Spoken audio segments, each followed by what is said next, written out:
Right now, you're listening to the track Stay by today's guest, Tobias Karlehag, from his upcoming album, Process.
How's it going, everybody? And welcome to the Music Production Podcast. I'm your host, Brian Funk. And on today's show, I have Tobias Karlehag. Tobias is a musician from Sweden. He is just putting out in January a new album called Process, which is really interesting ambient music, texture, cinematic stuff. I've been listening to it a lot. As I was telling you, to relax, sometimes before bed. It's very transportive, and it helps me just kind of let go of the day and move on. And it's really got some awesome sounds to it. And Tobias has a really interesting musical background as well. He's very studied in a lot of different traditions in music as a percussionist, and traveled the world to study music. And I'm very excited to hear how this all comes together and to learn a little bit about the album process. Tobias, welcome to the show. Yeah, hi. Thank you so much for having me. Yeah, my pleasure, my pleasure. When you told me we had a mutual friend, we got Jorgen, who was on the show. Man, it's been a little while now. Probably like a good year since he was on the show. I'll put the links in the show notes. We also did like a meditative piece of music together, a guided meditation, which was fun. That was good. But his music kind of had an influence on me and on my last release, which was an ambient album, very dreamy OP1 based thing. Yeah. And it's good to have you here. Again, thank you so much. Looking forward to this.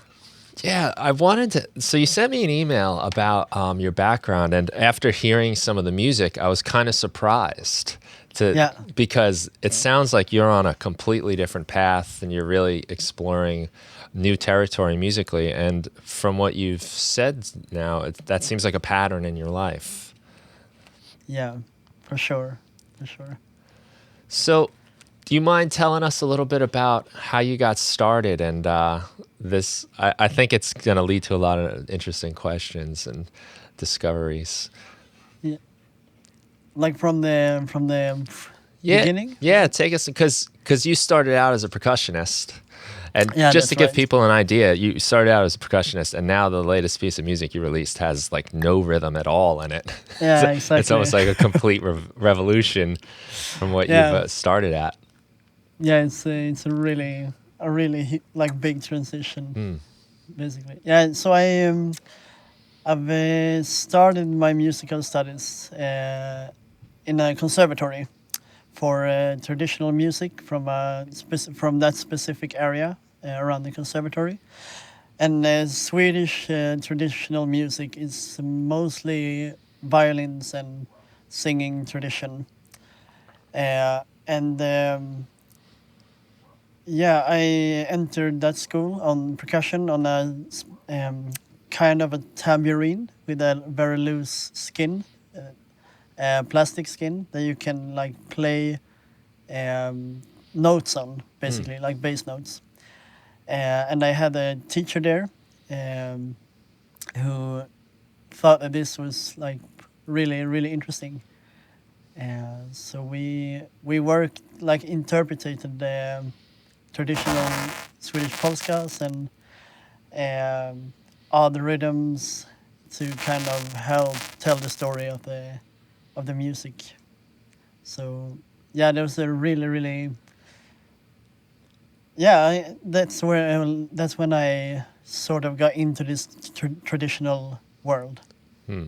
to see what it had to offer. So that sounds like, is it even like a new interpretation on some of the traditional music then? It seems Yes, kind of like a forward thinking way of looking at things. yeah, definitely. My teacher there at the conservatory was involved in bands that has been a huge influence on the Swedish folk music that like driven it forward and playing with other like percussionists and playing around with pedals and things like that. That that was in the 70s and the 80s. They really stood out. But what we did mostly was um, yeah, really going deep with the rhythmical aspect and see how we could help the phrasing of the song. That's usually very elastic in time uh, and those kind of things. Hmm. Yeah, that sounds pretty cool. So you didn't just stay in Sweden though. No, after my studies there, um, or during this time, I attended a lot of world music camps, sort of, for like youth people, and I met this percussionist who I basically asked could I come to, who was from India, New Delhi, and I asked could I come and study for you. Um, and he said, yeah, I will think about it. You can write me an email, la la la. And I did. And I didn't get a reply for 1 year. And then I met him next year at the same sort of camp or gathering or whatever. And I was just curious, like, did you get my email, my question? He's like, yeah, of course. I just want to see if you were serious about it. So of course you can come there. Um, and yeah, then I went to Delhi for a couple of months, and I studied with him every day for maybe 8, 9 weeks or something like that. Hmm.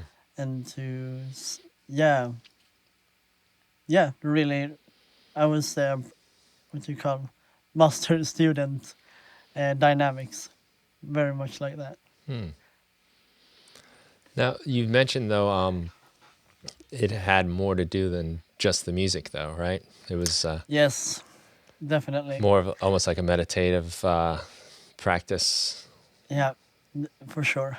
Um, all these things that I mentioned in the email for you, I I realized so much later, and Hmm. I'm still having like realizing a lot of things from that practice, um, and there was a lot of sort of counting exercises and that sort of is the same like mantras and stuff like that, concentration, counting, and uh, also listening um, in a way that I never done before.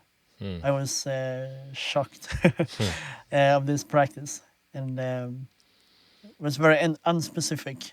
Like now we're gonna play this thing, like this song, or well, nothing like that. More try to find. Um, I had one exercise where I was supposed to count to a specific number if I got lost or drifted away. I have to start over Hmm. and things like that. How did you feel about that at the time? Is this the type of thing where you see the value in it a little more now? And Definitely. maybe as a Yeah, younger person, you're eager to, I just want to play the music. yeah, yeah. I mean, um, it came honestly. It came like a shock. Hmm. Like, okay, welcome. He said before I came that when you come here to study, it will be studying, and I have other like pupils, and um, it's hard work basically. And I thought I was gonna like hang out with him a bit more, talk a bit more, but I was basically just sent to his practice room and sat there, and then he came down once or twice a day. Hmm. Um, and it was really tough in the beginning, but as weeks passed, I felt very safe there also. Hmm. That someone was like taking care of my practice, and I was only 20 at the time, Hmm. and I was traveling alone and all these kind of things. So it was a big thing. There is something kind of nice to entrusting your learning and your growth to a person. Yeah, I mean, today, like, one of the great things we have now that we didn't have when I was 20, YouTube, yeah, the prevalence of just all this information out there, people putting it out there, sharing their knowledge. But you yeah, do have to kind of figure it out yourself. yeah, It sure. is very nice to have someone that you can just say, I'm just going to do whatever they say. I'm just going to Yeah, I'm exactly. just going to listen to the master and Yeah, go along. exactly, exactly. And I mean, for me at least, it doesn't help if I have all the information in the world. Like I need to sort it out and have a purpose for things. Hmm. But this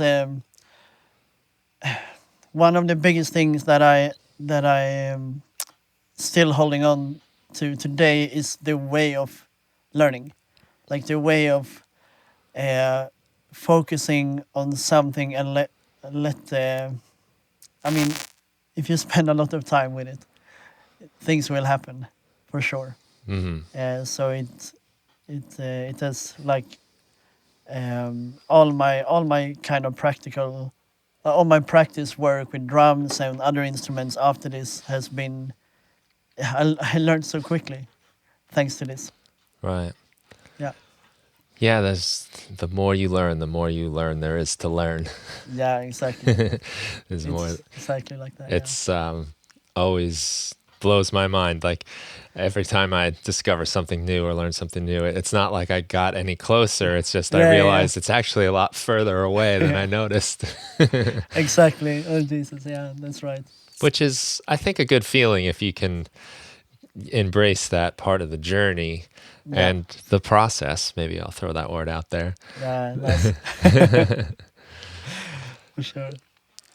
Um, and that's kind of interesting because it sounds like this is because this was so mental and so like conceptual, this type of learning, Yeah.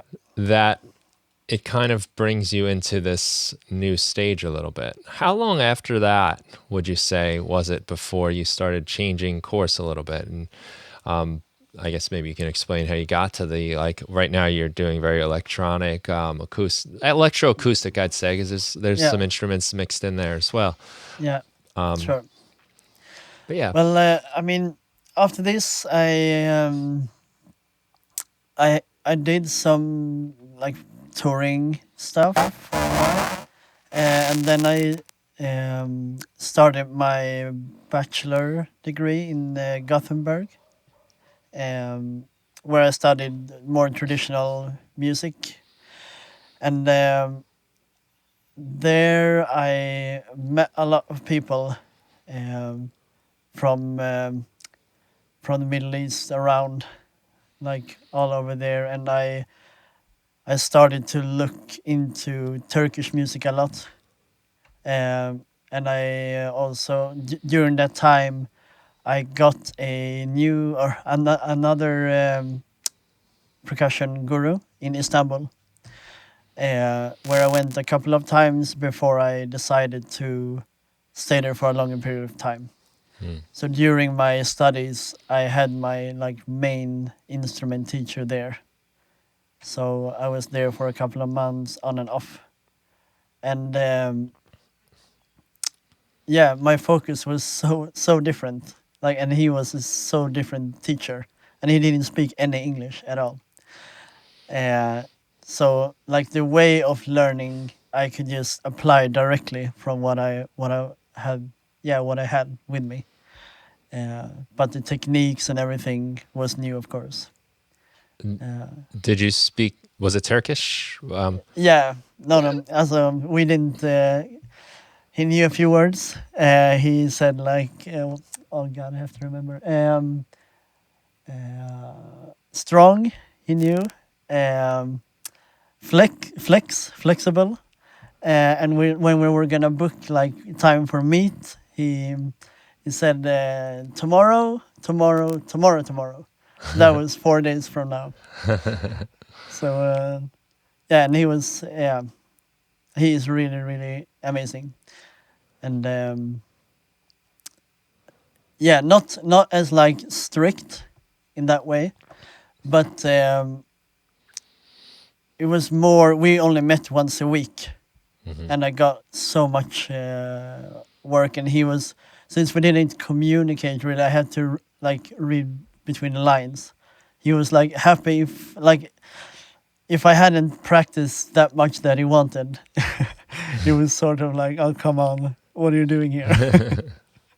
Sort of. And he usually had an like another like student with him or something, and we were drinking chai and they were talking and I was just playing.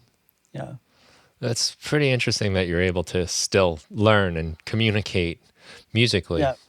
I've Yeah. always kind of felt like music is that like unspoken language that connects people a lot. Yeah. But that's a real firsthand way of experiencing it when Yeah. you really do take the language away. Exactly. So it was, I mean, a lot of like I just repeat basically. He plays, and then when I can't follow what he's doing, he's like, okay, play also typ. That was sort of what I would do then. Like he pushed me, and then when I couldn't go further, he showed me some exercises, and yeah. So that was sort of the dynamic. But it was a really amazing place and amazing people there. And I'm really happy that I could do it during my studies at the university.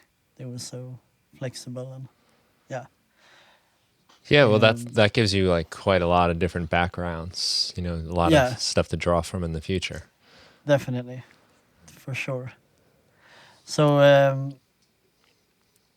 yeah, I mean during that time also I started to work my way into electronic music.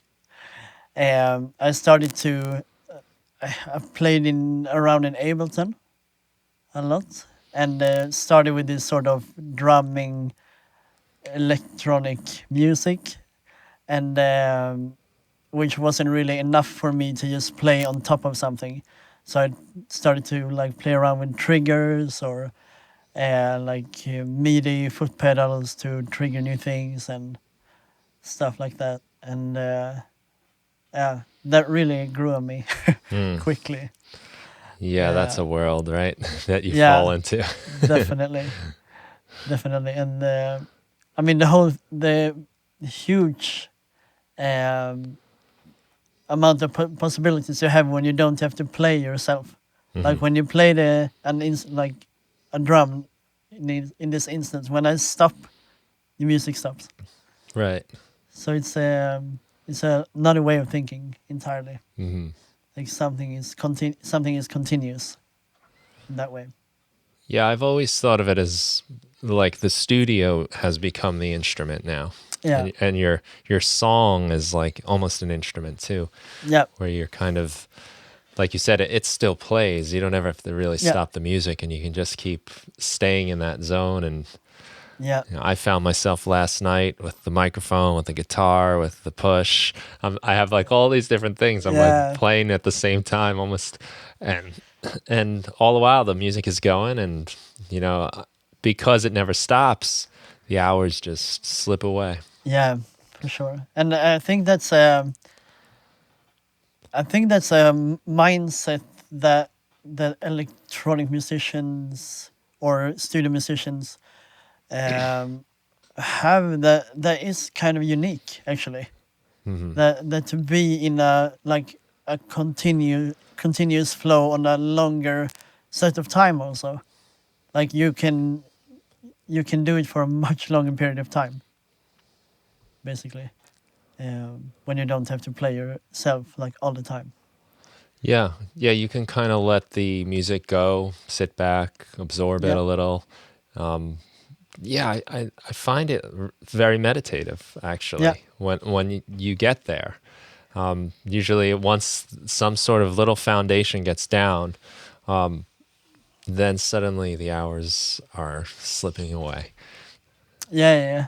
And also that you can let it, you can just go and get a cup of coffee, and experience and reflect and create at the same time.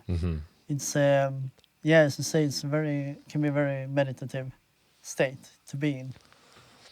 Yeah, so you got sucked into that world, Yeah, and exactly. and that changed everything for you. Yeah, it did actually. And so nowadays, when I see what you're doing, are you still using Ableton with your work? No, actually, when I got into the electron machines, Which is a whole other universe. yeah, it's another universe. So it was sort of using some kind of different. I don't even remember the name. Different controllers for Ableton, then incorporated with electron machines, and slowly moved away from the computer altogether. And with the MIDI sequencing that's possible in the Octatrack, I could use more like hardware standalone synths. Um, and then, yeah, Right. So your setup now, from what I'm seeing in your videos, you've got it looks like two Electron boxes, which I think is the Octatrack and the Analog 4, maybe, yeah, that's right.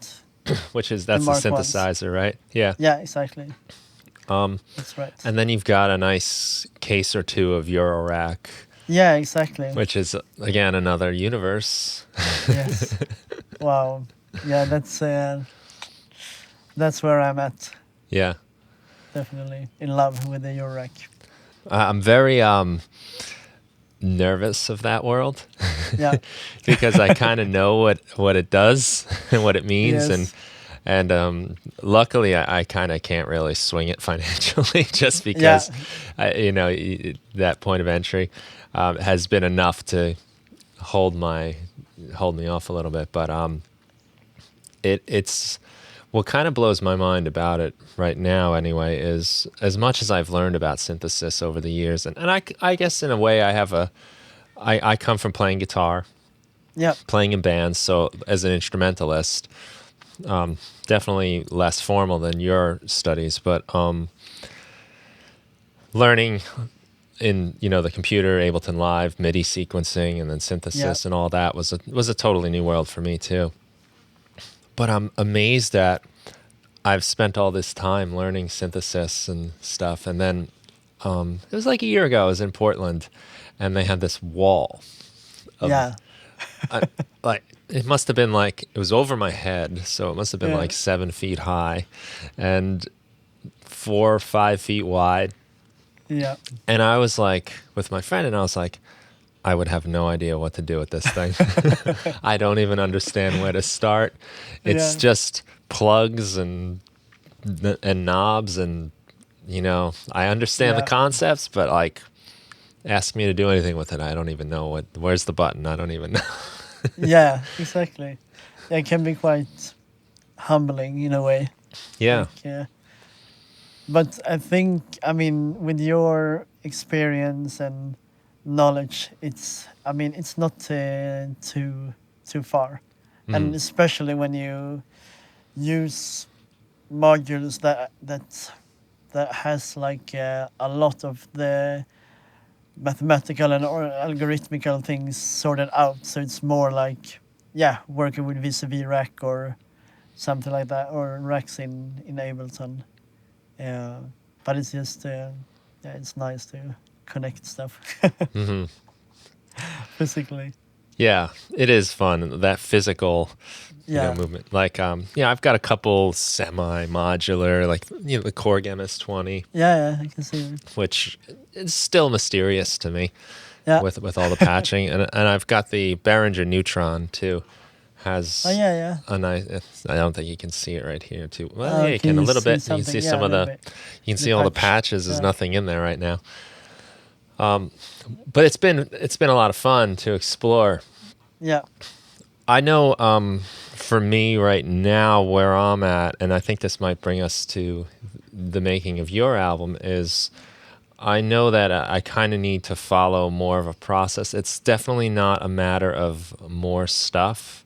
Yeah. In fact, I'm finding the more stuff I add, almost the less that happens, Yeah. because things get more complicated, and then possibilities open up, and it gets difficult to just decide. Yeah, sure. So I'm trying to focus more on processes that work, that are fun, and I think probably the way my music will progress is having sort of like little periods of time where I'm going to do this kind of music, this kind of thing with these kind of tools. Yeah. And that worked exactly. out really well for me on the last thing I released, which was back in the spring now. I'm starting to feel that like guilt of not releasing anything for a little while. Sure. But it was ambient music done with an OP1, recorded into Ableton Live and some field recordings. And it was a fun project because it was a different type of thing.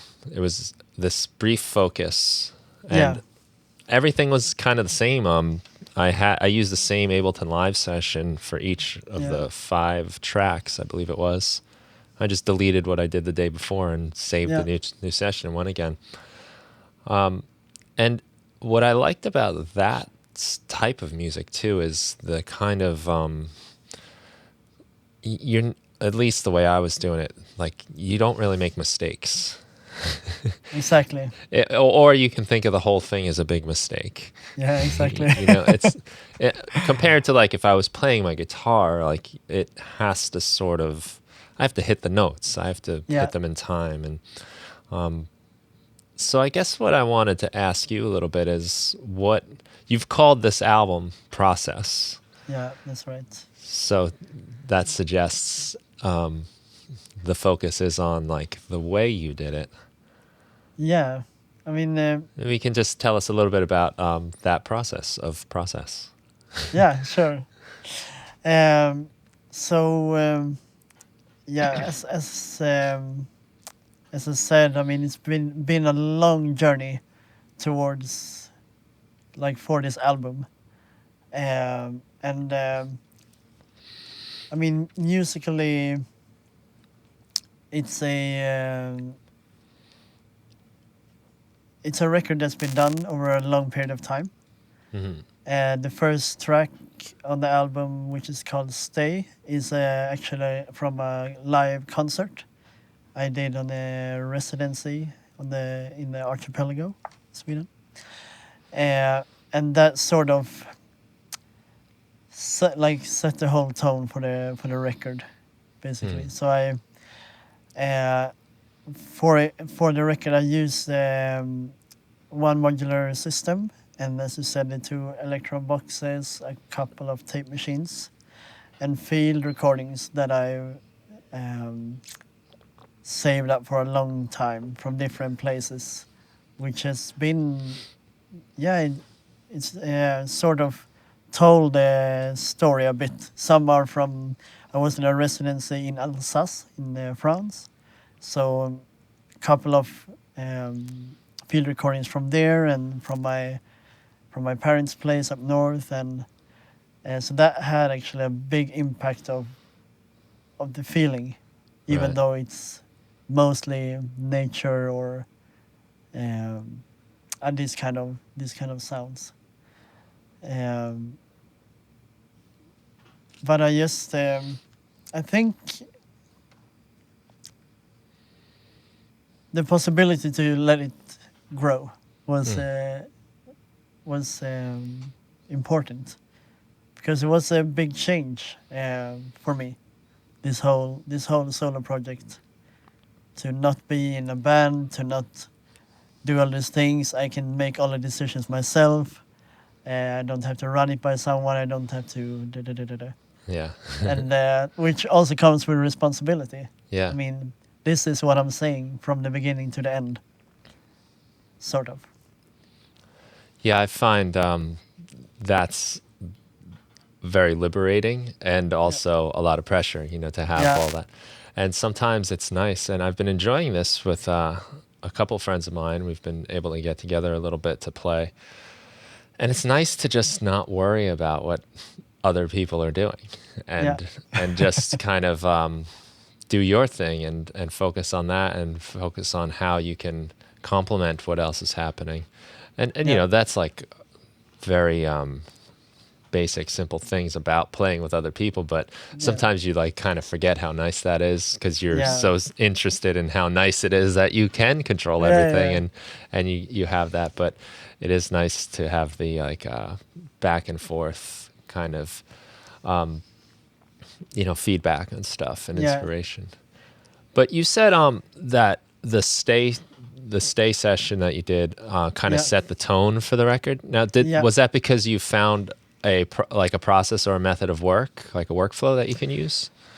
Yeah. So the thing was, I had this. I had a record before this that was done, and I thought, like, this is all right. I'm happy with this, and I will start to send it out to labels and things like this. And then I made this track at this residency, and I just paired it together with the album, the songs that I had, and I just realized that this is how I want the album to sound. This is what I want. So I sort of erased a whole other album and started fresh from this. Wow. Which I'm very, very happy that I did. But it wasn't the easiest decision, maybe. But yeah, it was also because then I started to.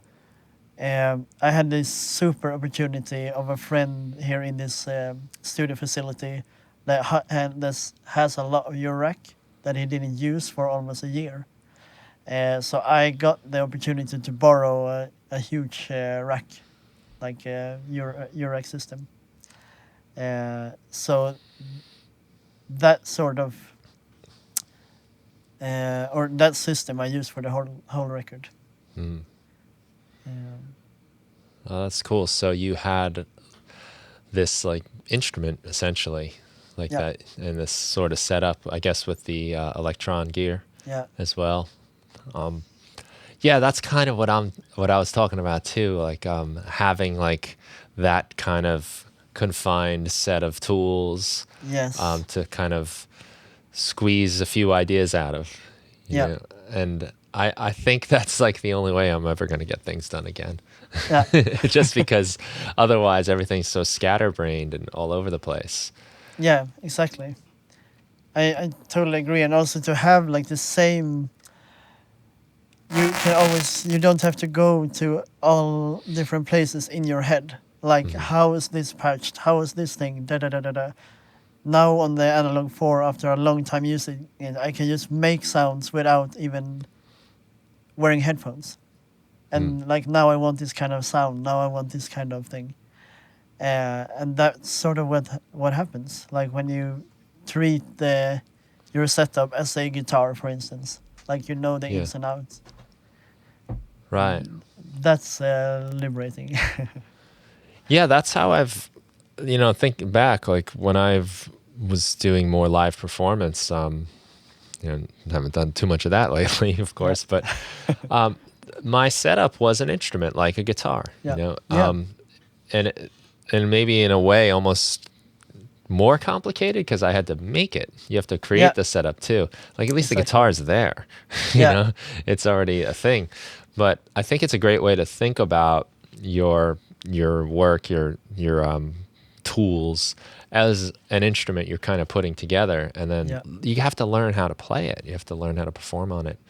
And like you said, exactly. after a while, you just become second nature. And Yeah, in my live performance set, like I've got all kinds of controls and buttons for everything, and I don't even have to think about it. I yeah, just naturally go to where I have my stuff, and it's really a nice feeling. yeah. I It, mean, it it's opens really up a good. lot of creativity.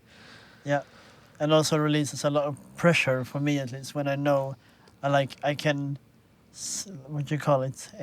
If something goes wrong, I know what's going on. If Yeah, I'm just using some kind of borrowing some gear or trying some stuff, then it might be a hardware, uh, I don't know, something that broke down or yeah. something in a patch or Checking wires, and you yeah, you don't exactly, know, did I hook it up right? Is it synced? exactly, Yeah, that's when you find exactly. yourself spending all the time under the table playing with Yeah, wires. exactly.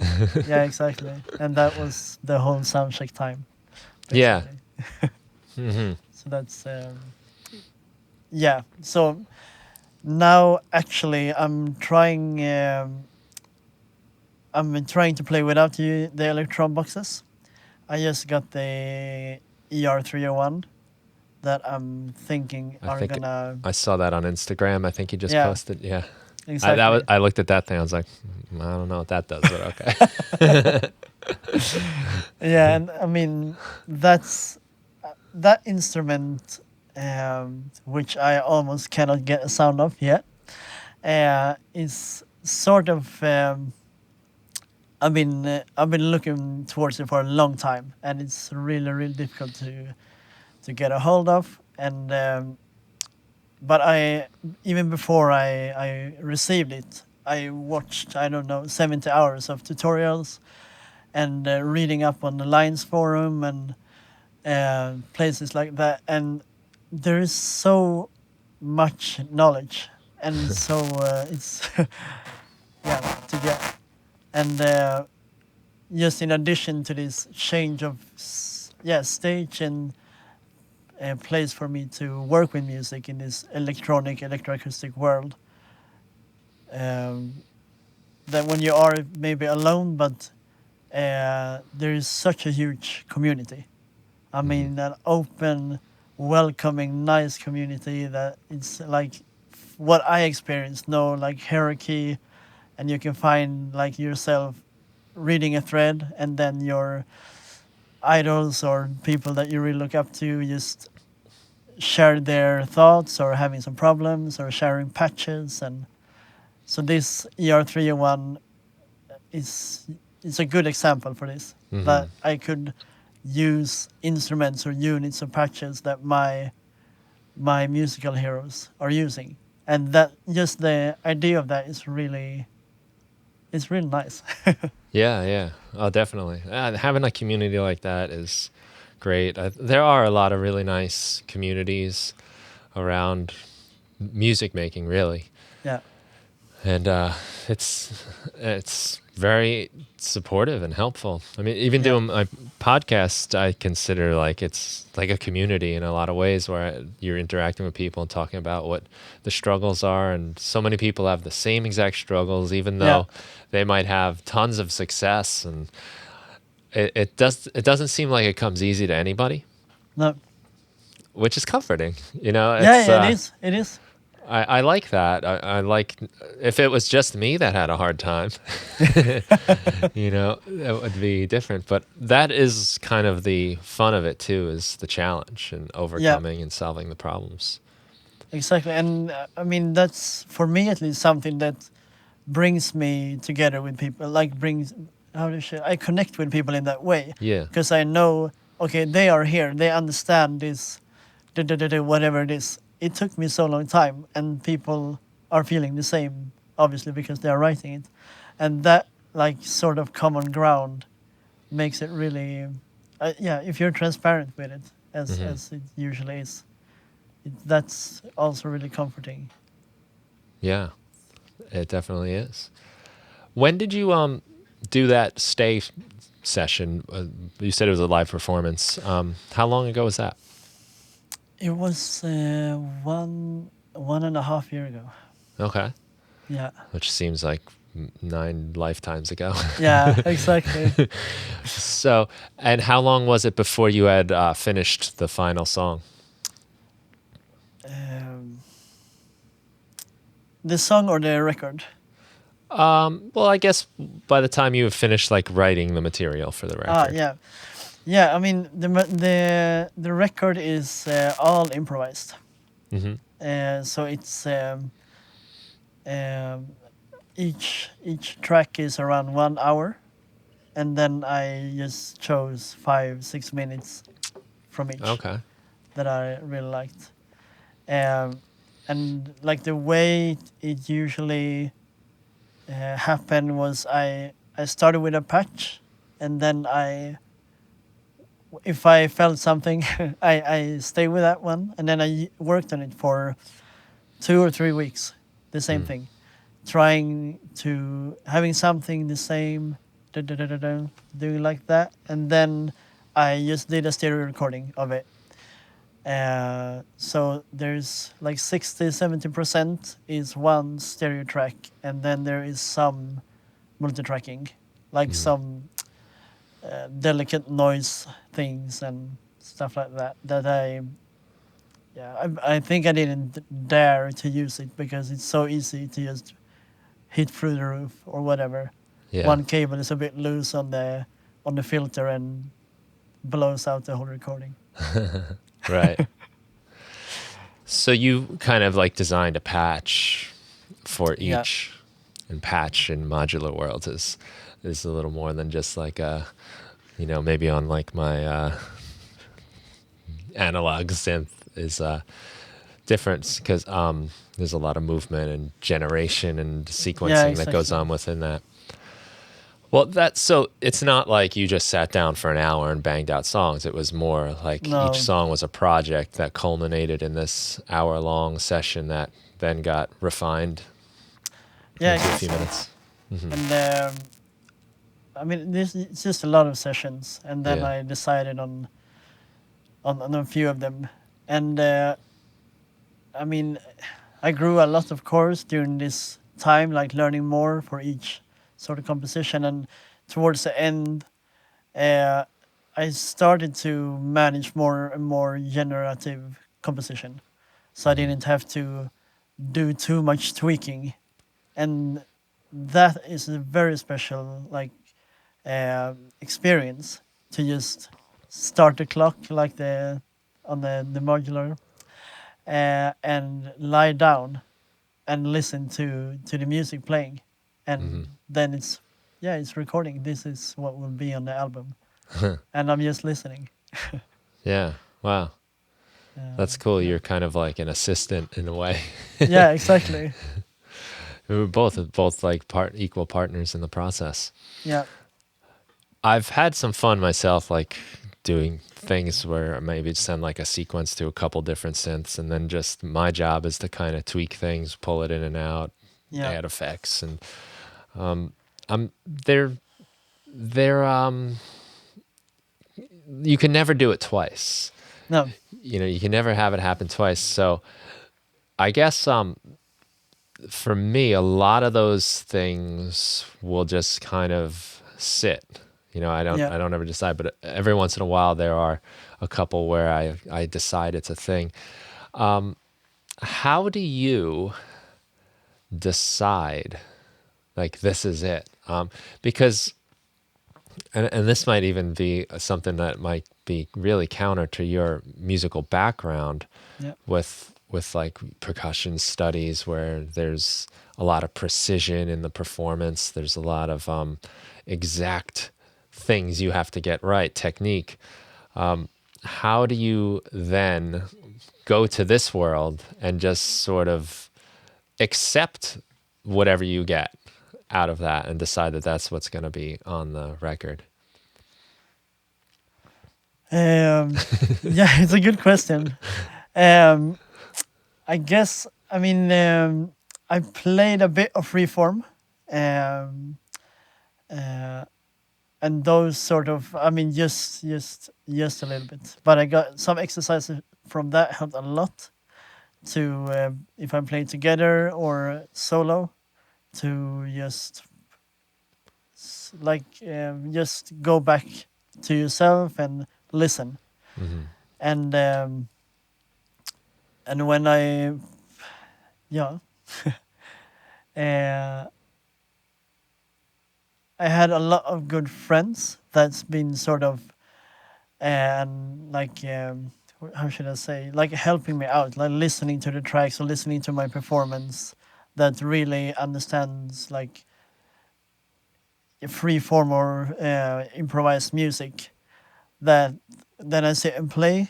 Usually happens like this. I sit and play, and then they just say stop, and then I can't like play anymore and just listen. And these sort of exercises are super nice, like to because things are happening all the time. Like with this sort of generative things are happening, and I react and do something, and but I guess I've practiced a lot to just wait and see what will happen. Like it would be so nice to have a little bit of this bass, for instance, or a nice delay tail, and if I just wait a bit more, it might happen, or something even more interesting that I can't figure out myself. But it's so, or for me at least, in the beginning, to make things seamless, like pads or arpeggios and things just happening organically or things like that, that takes a lot of work.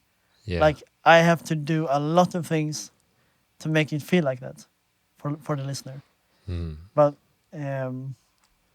and so if I have this tempo, like doing this, da, da, da, da, da, it's quite hard to just step back and listen. Like it's sort of yeah clashes somehow. But yeah, Yeah, because I guess a lot of the music is it's like a feel based thing. You know, yeah, I think what at least this is how I've been enjoying it. It's kind of like a feeling. It's more a mood yeah, and a world that's getting created, and it's something you sort of just have to like let soak in. You kind of just you exist in it, and yeah, when you're in the act of doing the thing, turning the yeah, knobs, moving the things, you're kind of sometimes not exactly listening, or yeah, you're also preoccupied in a way, and you're thinking in a way with control and with you're trying to put things together and make things happen. And then you have to switch to this yeah, sort of just experiencing it and seeing if it works and feels right. And I guess like I think that's a great exercise really too for any other kind of music making. yeah, To have, I don't know if it's the word is passive, because you are very active, and the subtle yeah, things that are happening are really important, and it's important that they're subtle, and it takes a lot of control and restraint to get that right. yeah, definitely. But do you find, I'm curious if you found this changes the way you perform music, other kinds of music. Have you gone back at all to some of your, maybe some more of your roots, and found any changes in your playing? Also a bit, um, but now when you say it, I never thought of it really. But when you play, especially written music or classical pieces, when you play for a long time as a percussionist, you're the background. Like there could be 10 minutes solo, and you just play and you just relax, Hmm. and you can take in like experience what's happening around you a lot. So it's even the other way around, that I got a lot of this practice with the drumming. Right. Okay. Uh, I'm just realizing this now as we're talking. Well, holding like a steady beat on the drums, Yeah, just it is. it can put you into sort of a trance Yeah, and sure. like a meditative kind of mindset. Yeah, for sure. And it's also yeah, depending on the project, but it can be a bit like um, that you are um, yeah, creating this foundation that people can just relax. They know that this is gonna go on. I Hmm. can feel comfortable doing this solo or this musical conversation with someone else on stage and things like that, Mm. I guess. But during my solo performances, I've started to go out to the audience and just sit down Mm. with them. Uh, that's really, it feels a bit strange sometimes, Uh-huh. but if as long as I just go for it, Yeah. it people don't mind it. I don't think so, at least, and I really enjoy it. Okay, because there could be like the temptation, and I get this a lot, especially when I'm doing electronic style performances. I always have this sort of, maybe it's an insecurity, really. Like, am I doing enough? Like, because the computer's there, a lot of people might just think like it's doing all the work, and you're just Yeah, standing there, like dancing around, trying to make it look like it. So sometimes I overplay, I yeah, overperform. sure. So it must be an interesting thing to just step away and sort of acknowledge it. Like this is a Yeah, thing that we've created. It's happening, and it yeah, doesn't need me right now. yeah. It's again with the flow thing. Uh huh. Like it's continuous, Hmm. which I mean, when I get feedback from concerts, that how what's the word for this? People react on it, like when I don't play, really strongly. Hmm. Like how does it work? Yeah. Why are you not there? And how is this music um, work? Yeah, but yeah, as you said, it's easy to overperform. So I think maybe it's a reaction to that also. To just step away and Right. see what's happening. Yeah. To let go of the control a little bit. Yeah, exactly. That's definitely something I find myself thinking about a bit when I'm doing music, when I'm working on things. Like, am I over controlling? Am I doing things just because I think I should and not really Yeah, just letting it happen a little bit? Hmm. definitely. And also maybe someone specialist there, or like some producer or some, I don't know, label thing, or and he just, I don't know, you had a nice game but it's gone.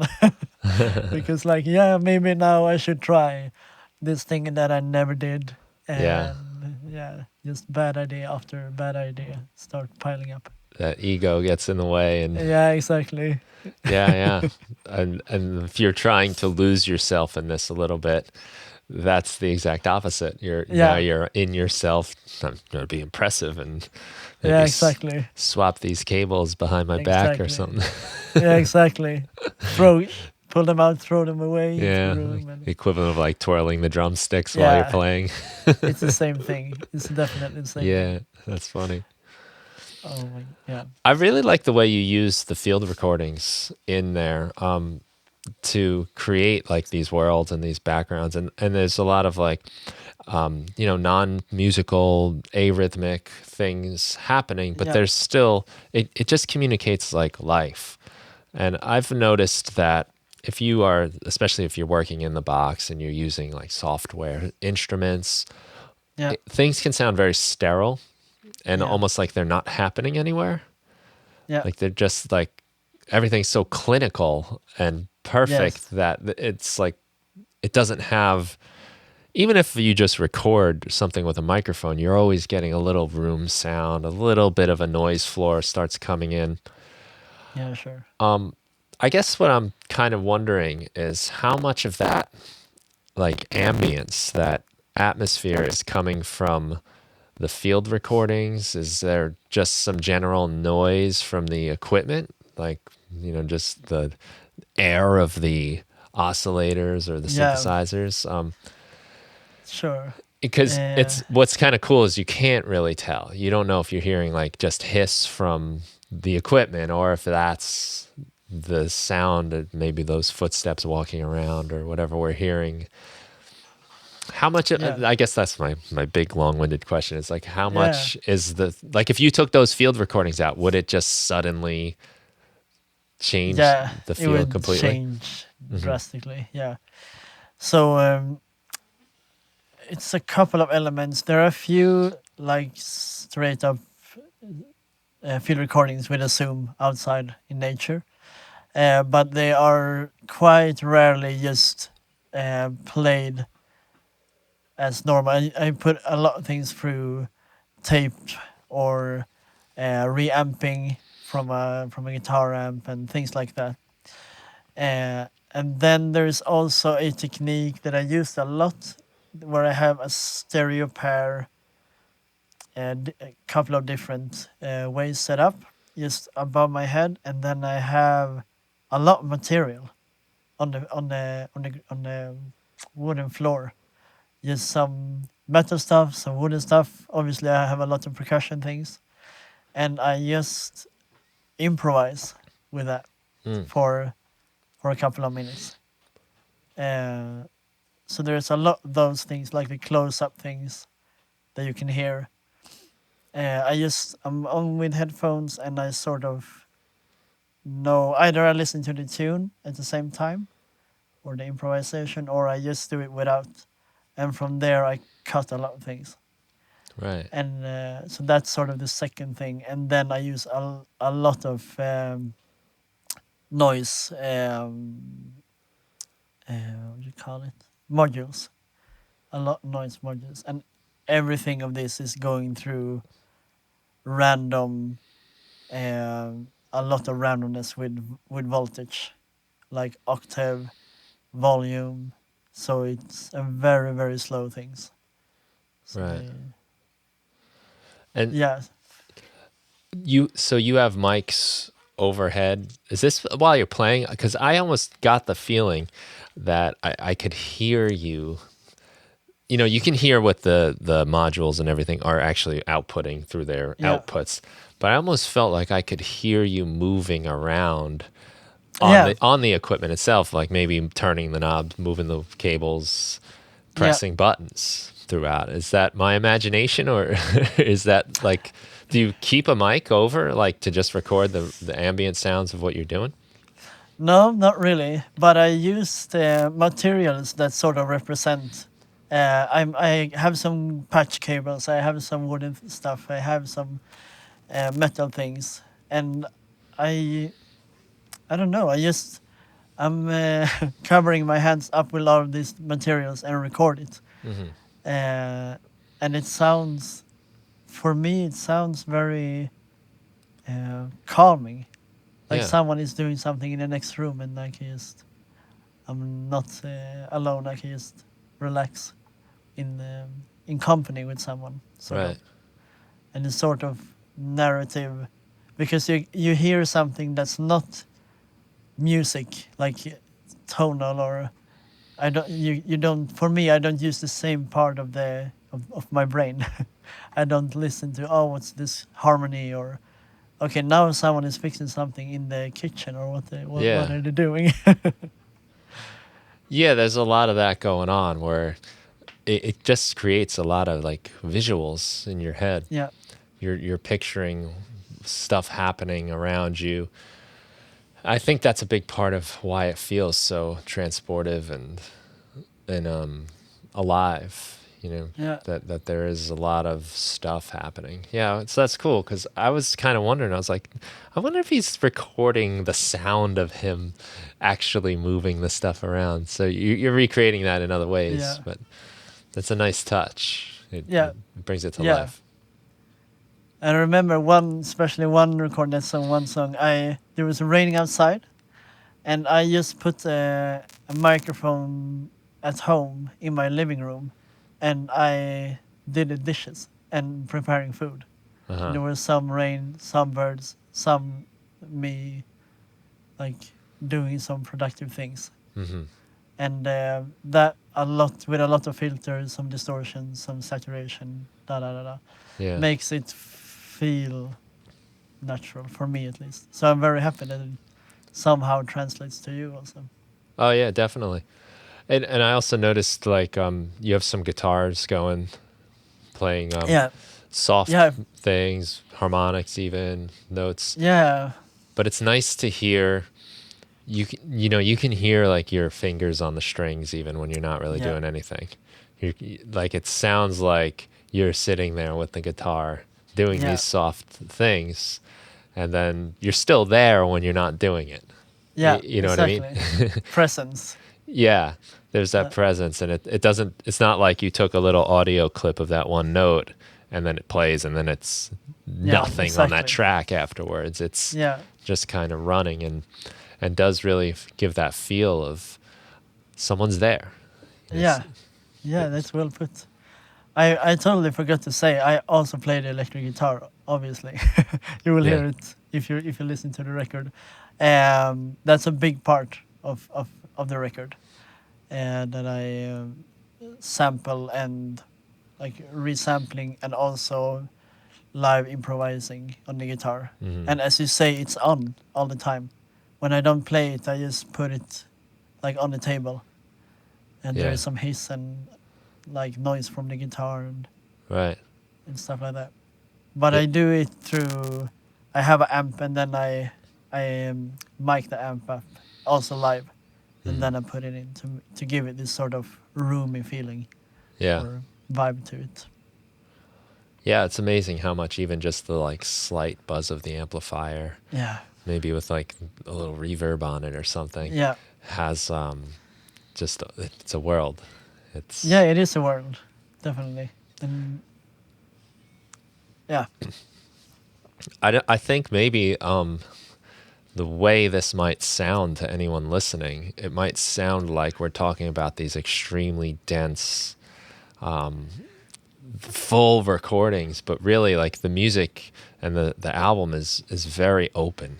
There's yeah, there's often not a lot happening, I guess. I mean, there's a lot happening, but there's not a lot happening. It's very minimal. It's very spacious. yeah. So, with all of these things that you're trying to do you ever find like I'm doing too much? I'm making too much noise, or how do you manage staying so restrained and so minimal? Yeah, that's a good question as well. Uh, as you were saying, like to stay, like there's a lot of silence and also some edgy sounds. Like some of these um, sounds when I just move around things are not like super pleasant. Hmm. Maybe it's not like a polished sound. It's more like it's a natural sound or something. Almost the types of things people would not put on their recording. Yeah, exactly, exactly. Yeah. And when I find myself like considering should this be here, is it too much? Da, da, da, da, da, then it usually needs to be there. Like Oh. it has importance. Like if I take this away, am I doing this because of what someone else think, or for me this tells a story? Then I should do it. Hmm. That's a bit easier than being minimalistic. That's especially live for me. Like, but also on the record to not overdo it, Yeah. and that helps a lot when I do like an hour set, because if I do 5 minutes, then I want to show off some timbres and some things. You want to like get that. it all in there Like, in 5 minutes. show Yeah. what it. Yeah, exactly. Yeah, and then if I would do that, I would bring one module. Right. So Having or that just the time. guitar. Yeah, you can let it exactly. expand and stretch out through it. Yeah, I Yeah, gotcha. That makes sense. so Hmm. that's easier. And when I play the guitar, I usually play the guitar for 15 minutes, just the way you hear it on the record. And all this time, I'm recording it to 5, 6 different recorders. I used to do it on Octatrack with various speed, various like chopping and playing back, and then I have material for the next hour Right. like that. Hmm. It's really really good. So you can improvise for a while and then go back to that, and that becomes the Yeah, material you start constructing things with. yeah, Hmm. definitely. And Yeah. it's the Octatrack is so good.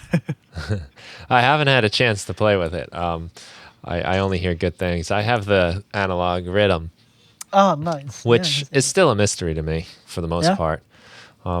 Yeah, I haven't gone very deep with it. It's amazing, yeah, and it's really fun to just play, like sequence some beats with, and maybe create some sounds with. But I know I'm barely scratching the surface. I mean, people make yeah, entire tracks on that thing yeah, that sound amazing. So it's cool that so you're in that world. The Octatrack allows you to manipulate those samples you record quite a lot. yeah, yeah. Exactly. It's That's essentially a sampler, right? yeah. I mean, it can be a lot of things, but I use it for that a He's, lot. But yeah. and also the MIDI sequencing was huge when I realized what it can do, and that you can program CC values into it, especially when you have like the kind of that have some kind of delicate MIDI features. It's so handy to like change from, if I would play songs or pieces, go from like A to B, and then I can change all the values within another synth. So it's a new pattern. There's a new Hmm. cutoff of the filter, and the ADSR is different, and all these Oh things. wow. That's really good. Hmm. But It's do you play the keys a lot? Because I notice a lot in the background. A lot of your synthesizer has keys. well, no, not really. I No. use the keys. Yeah. I'm not like a keyboardist or a pianist or anything. Um, I can bang out chords and melodies a little bit, Yeah. but that's about it. Mostly I use Push, Ableton Push for Oh, that okay. stuff because it looks a Yeah. lot like a guitar to me. Yeah. The layout of the pads Yeah. and the shapes are Yeah. very similar to chords on guitar. But I do like to kind of play with the keys a little bit just because I do things differently on the keys. Yeah. You just Makes sense. approach it with a different part of your brain or something, and stuff I would never be able to do on a guitar or an instrument that I play better, I can Yeah. do on the piano, and sometimes even just like arpeggiations and things like Yeah. that. So not no, I don't really play them too much, but I use them, and they bring out a different style, really. Yeah. And it's so handy to have keys. Yeah, It's yeah. really, really good. What's nice about some of the synths that have the keys is you can also just really sit with it. You know, Yeah. like I have some like modules or desktop units, I guess is the right word, that I need to hook up to the computer and send Yep. through, like usually I use Push, like I said. And it's great and nice, but there is something kind of cool about not having the computer, not having this, not having anything else that has to connect to anything. It's just Yeah. this one thing you turn on and you're just in that world. Yeah. I I totally agree. Hmm. So for me, it's quite a big thing with this ER301 again. Now I don't need to have like the analog 4, especially the Octatrack. Hmm. Now I sort of manage so I can just go with a modular in a small case, go and sit somewhere, and have a good time. Hmm. Like what you're saying, it's like I don't need a computer, I don't need anything. I need my headphones, and I can make music. Yeah. Yeah, there's something nice about just having like a little contained area, a little small thing to create in that doesn't require too many connections and Yeah, switches and and then you got all the restraints like that you need. yeah. That's the thing. And I imagine that's pretty portable as well. Yeah, I have a really small setup now, so it's really good. It looks like you do a lot of performances in like meditation, yoga classes, things like that. Yeah, I've done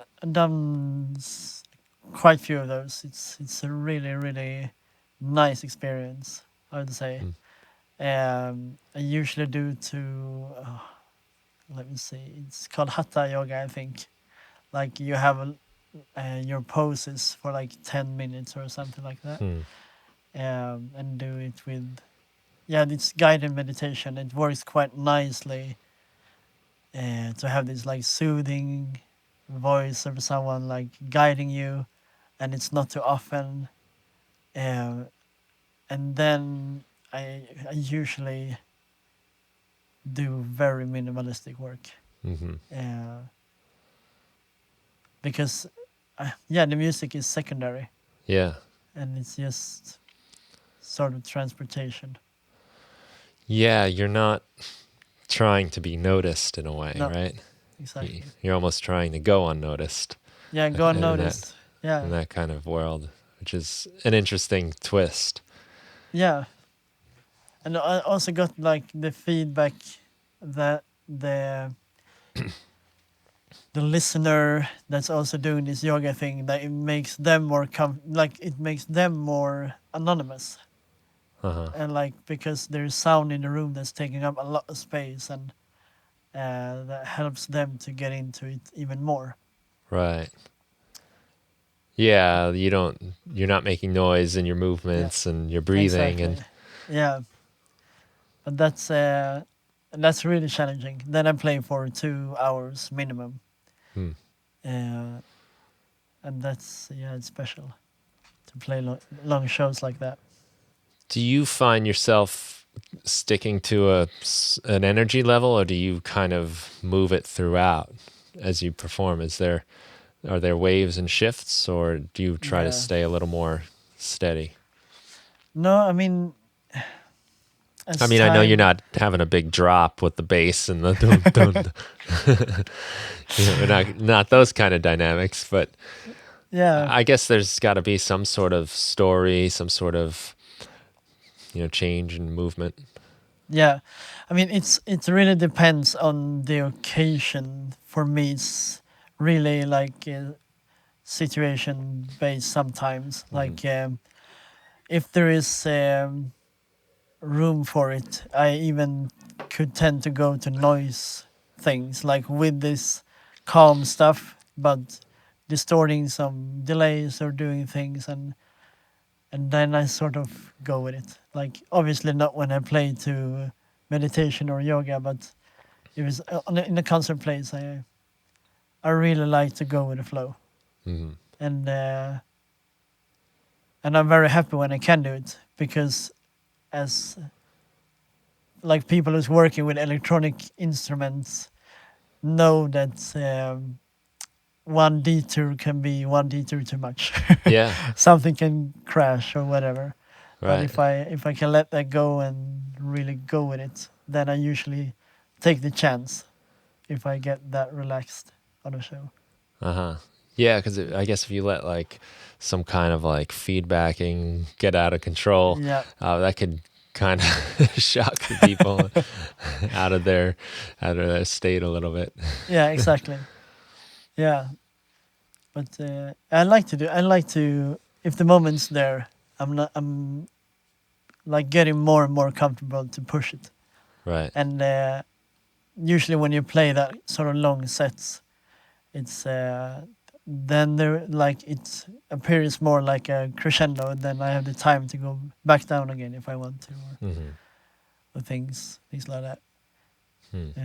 But usually, like a lot of times when I play, there's like mattresses or nice chairs or comfy sofas, so a lot of people usually sleeps a lot like during the Yeah. shows, and I I sort of encourage that in the beginning. Like I try to cover as many things as I can in the beginning because I play usually one long set, like explaining a bit about the modular or the electron units because usually like afterwards people say like yeah I couldn't really uh, like enjoy the music so much because I was so curious what's going on, like what you're doing. Oh, okay. Uh, and also some people say like I was so tired and it was so like soothing, and I felt bad for falling asleep during your show, Uh-huh. and then as soon as like I tell them like it's fine, you can rest, you can do whatever you want, like shoulders drop and they like yeah, it's Uh-huh. nice. That's funny. Yeah, it's really good. That's how I felt when I put out my last thing in the spring. Yeah. Was it's for meditation, it's for falling asleep. Like that was part of it. Honestly, that it could be some music you could put on and just go to sleep to. Mm. That's a thing I really enjoy doing is at the end of the day to put on the headphones and lay in bed and just Yeah, let myself drift away, you know? And you can't do definitely. that with, when I was a teenager, I might have had like Nirvana playing in my head and falling asleep to that, which doesn't work as well. Yeah. It's nice to have something that's just kind of meant for that. Yeah. Like there's so many purposes for music.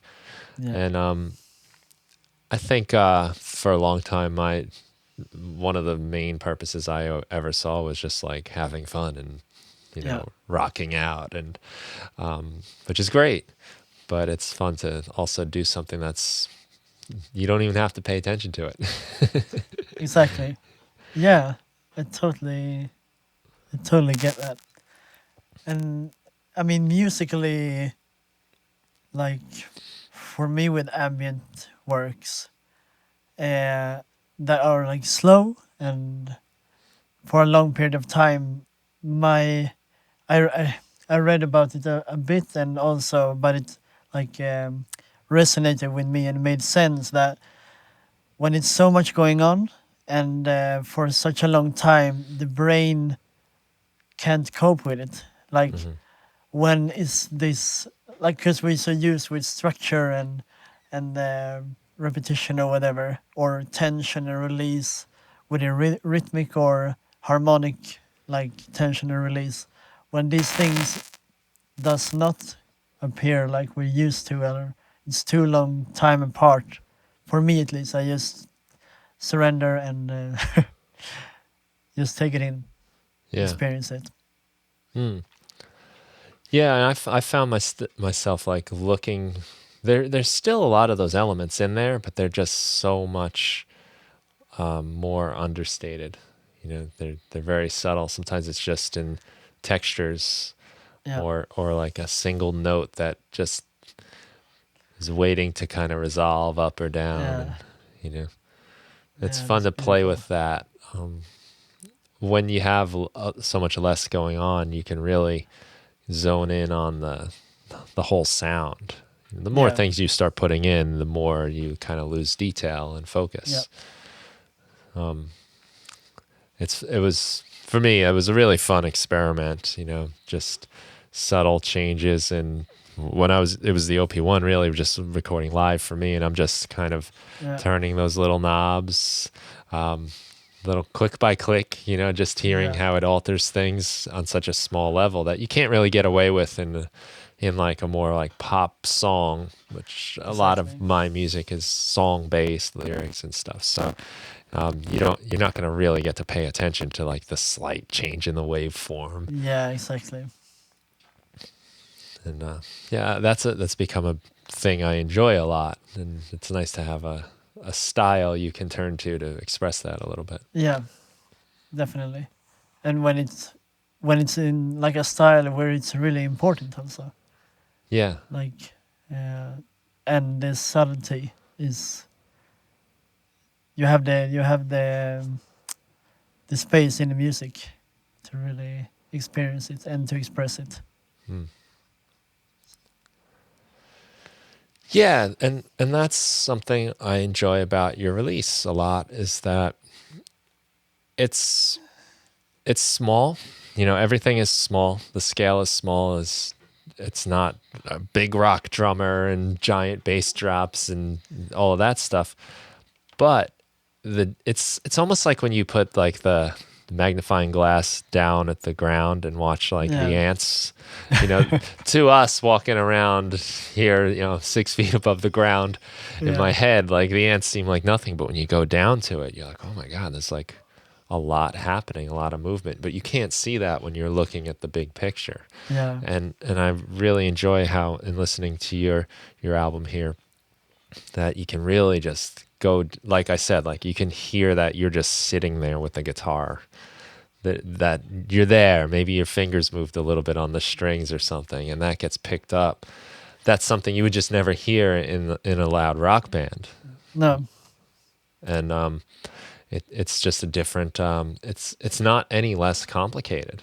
It's just on a much smaller scale. yeah, exactly. And it's like it's how should I put it? It's other decisions that needs to be made, like Mm. sonically and musically. It's Yeah. not about if you what chord you take or what tempo we're doing, or it's just this feels okay now. Okay, now I'm gonna play some guitar. Yeah. I mean, it's yeah. What should I say? Not play can be the most difficult things to do. Right. Yeah. And, I guess that's kind of something you really have to learn if you're doing those 2-hour sets, yeah, because you have to stretch it out throughout. If you kind of do yeah, everything in the first 5 minutes, then there's like exactly. nothing new left to do.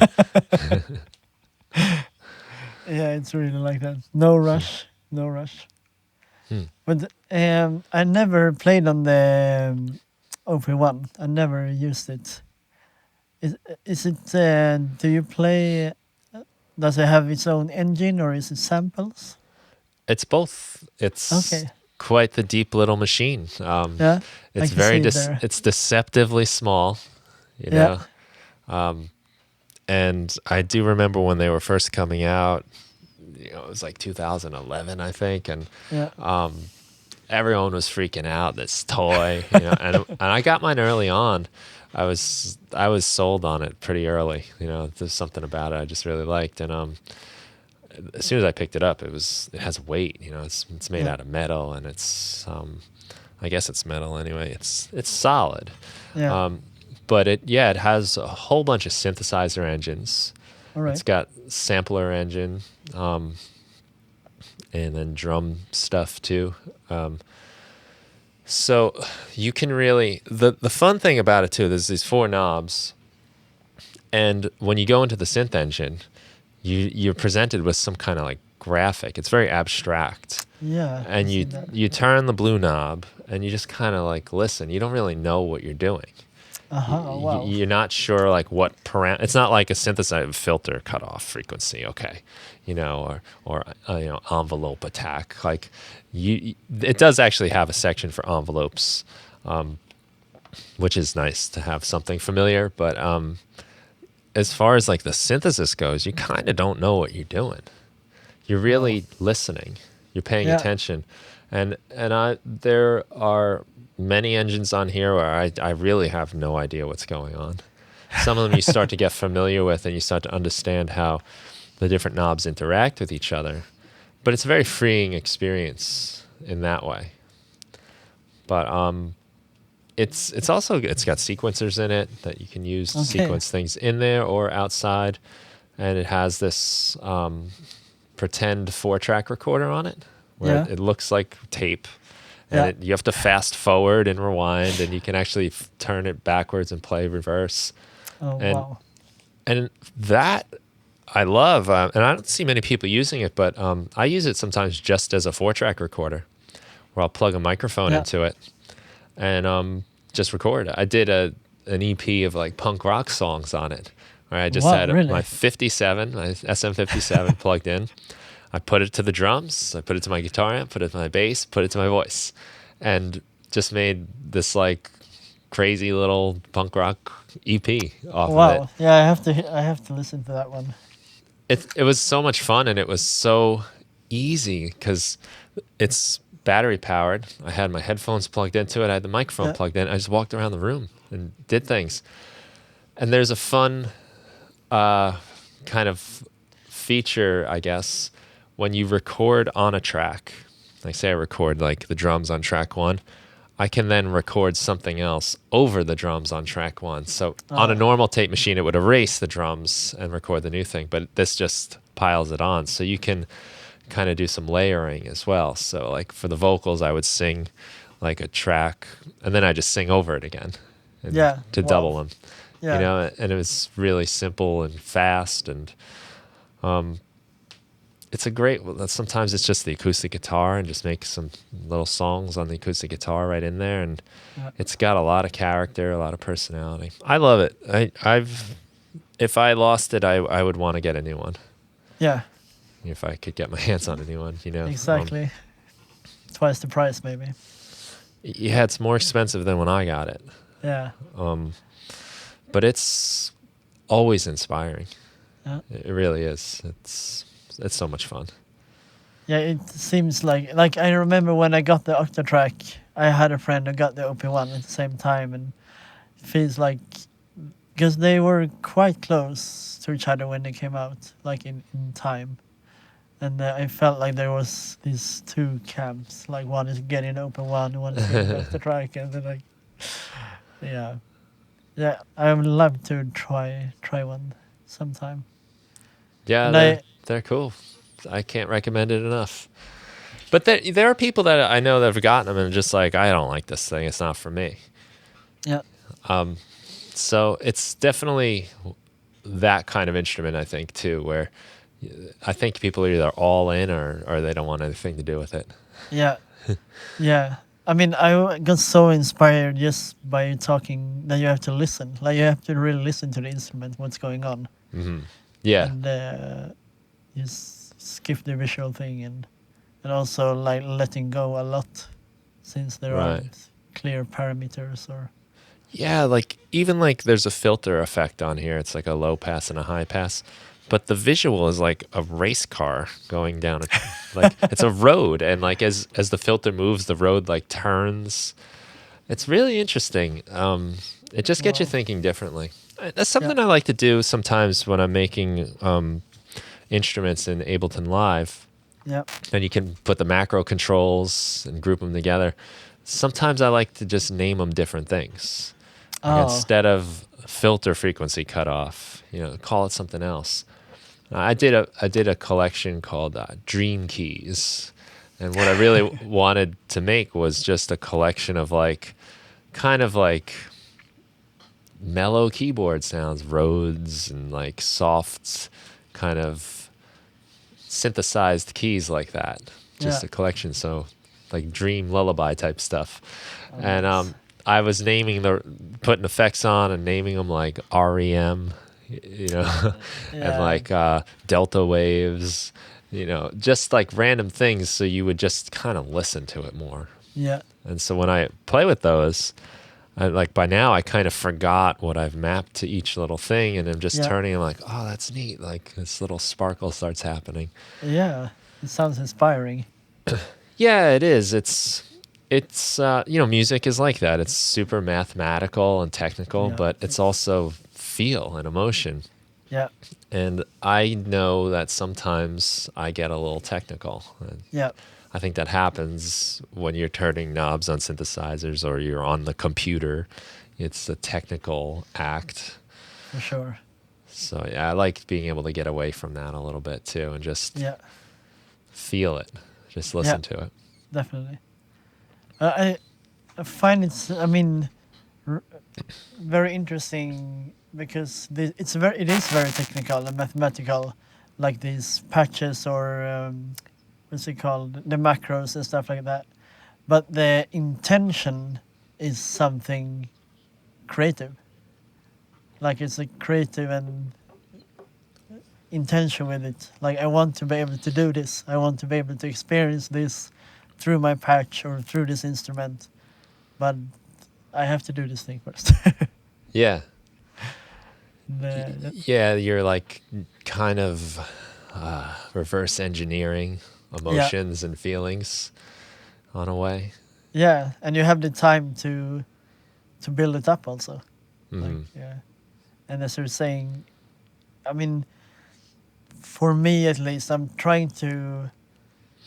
Um, I mean, the generative thing is so compelling to me because I can do so much things. It's a very complex patch, and then in the end, I have a controller, and I just as the same with the macros. I can just harvest like all the good patching Yeah. that's hopefully been made. I can just now I can combine things that I couldn't do before. I was like in this micro like aspect to doing this ratio to this and now I can do this performance.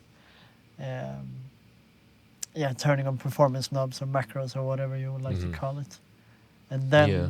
then it's starting to happen. Right. So you kind of just corral the generative stuff to fit Yeah. what you're looking for. Yeah, that's cool stuff. Like I enjoy those types of days when I get some sequencers going, and there's some cool like randomization now in Yeah. Live 11. They did it in the Okay. beta, so like you can have like probability on your MIDI notes, and Oh, that's really good. yeah, like the Electron stuff has that, which is Yeah. was one of my favorite features of the rhythm. Is I could put 16 hi hats, Yeah. and then just turn the probability all to like 20%, and then you Yeah. just get this ever changing pattern. Yeah. And that I would have sometimes just that one bar thing going, and I'm just playing music over it, but it's always a little different. Like Yeah. once in a Exactly. while that kick drum hits there, and sometimes it doesn't. Yeah. So that's a fun. I enjoy that, like setting up like some rules for the MIDI to play back. Like, all right, you can play that note, but not a lot. Yeah. Once Exactly. you can do that note once in a while. It's Yeah. like almost like in the real world with like if I was playing in a band and there was a drummer, and I would always want the drummer to, can you please just play the beat this way, exactly the same every time? Like, you don't need to do the fill at the end of every bar, you know. But now it's kind of like you can say, all right, these are the things you're allowed to do, but not a Yeah. lot, only once in a while. And now the Yeah. Yeah. drums will play back, and they'll kind of sneak in the things that maybe I would have preferred they not do a lot, but then it Yeah. just adds that variety, and it makes it feel a little more alive. Yeah. For sure. I mean, and also that for me, that's when the conversation starts a Yeah, lot. Like when it goes from being a electronic instrument, like a static thing, that it can like strike an emotion within me from something that I set up. I mean, programmed, yeah, and that's yeah, it's really big. yeah. Like to yeah, it's just so cool that you can do that. Like fool yourself into emotion, program emotion. Yeah, Yeah, a little bit, right? And I yeah, think some of the other little touches, especially like in your stuff with the field recordings and the extra noise, that helps, I think, your imagination get involved. yeah, Because we like to assign some sort of like source to what we hear. We yeah, like to say, "Oh, that was that." Like you hear like something happen, a little bang in your house, you go, "What was that?" And you want yeah, to know. And sometimes your imagination will fill in for you if it's the middle of the yeah, night and you hear some sort of rattle. You've got this whole narrative going in your head all of a sudden of yeah, a team of sophisticated burglars coming in or something. But yeah, within the music, it can like really, there's kind of no telling what the music is going to help your imagination inform itself yeah. about the sounds. And, I agree a lot, and it was quite funny when I was playing, like having a like proof listening or listening party before the mastering, I prepared a couple of questions for some friends, and we were here in the studio in the A room and listening. And like some of the questions were like emotion, like what do you feel, what did you Yeah. connect to this, and a couple of tracks they was so different. And really, someone saying like I was in a warm hot car on the highway and da da da, and someone was like I'm in the Arctic, like I'm alone and it's cold and it's snow and it's the yeah it Wow. was filling in as Mm. what you were saying, like the narrative wants, need a narrative of some sort. Yeah. Yeah. That lets the listener kind of have a role in the music a little bit.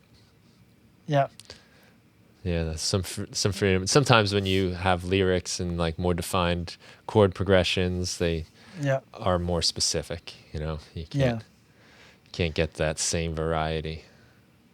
yeah, Hmm. and yeah, I agree.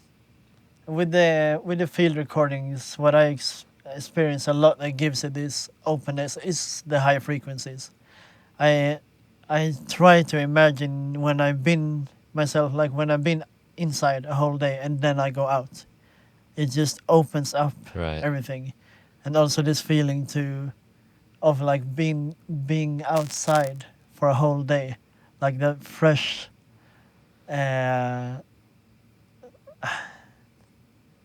the freshness. Like Yeah. you've been hearing a lot of high frequent sounds, like the wind, the leaves, and sort of opens up everything. And Hmm. yeah, for me, it connects a lot, and I want to put it into the music, Hmm. kind of, if it makes sense.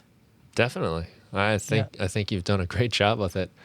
yeah. Thank I've been enjoying it quite a lot. You're saying now this is going to be released in January? January 15th. January 15th. Then it's all the digital platforms and also on vinyl, Hmm. which is being Yeah, pressed the here art locally. looks. You sent a picture of the art and the vinyl, like this white vinyl, and Yeah, really nice looking. The art looks very cool, very kind of just enough of a mood suggested, but it's still kind of open. You know, yeah, yeah. It's yeah, it looks great. I'm very happy with a friend here. Julius made it, and it's a really good. It fits, as you say, like it doesn't tell too much Yeah, at all. And so yeah, that will be available from the 15th, and on the 16th it will be like a release concert stream, sort okay, of. Yeah, that's it cool. will be put up. I don't know if it will be from. Yeah, probably I'll do it from a YouTube channel, or we will put a link, hopefully. Yeah, okay, we'll have to get that out. I'll make sure I let people know. I'd like to tune in myself too, just to see it in action, see it happen, Yeah, and get some people maybe to tune in if they're interested. yeah, it would be nice. It would be like an hour session or something like that. Uh-huh. Um, I'm imagining it to be sort of like a concert, like talking a bit first, and Yeah, hopefully chat with some people or just have a conversation, and then I'm going for 1 hour ambient set. right. Oh, Yeah, that's awesome. yeah, looking forward to it, to get it out there. That'll be the 16th of January. Yeah, the concert is 16th, and it will be like available on Bandcamp, and then it's on Past Inside the Present, um, their Bandcamp page. Okay. Yeah. So where do you like to send people to find you to check out your work? What's the best place that we can I would direct them? say, I would say Instagram. Instagram, okay.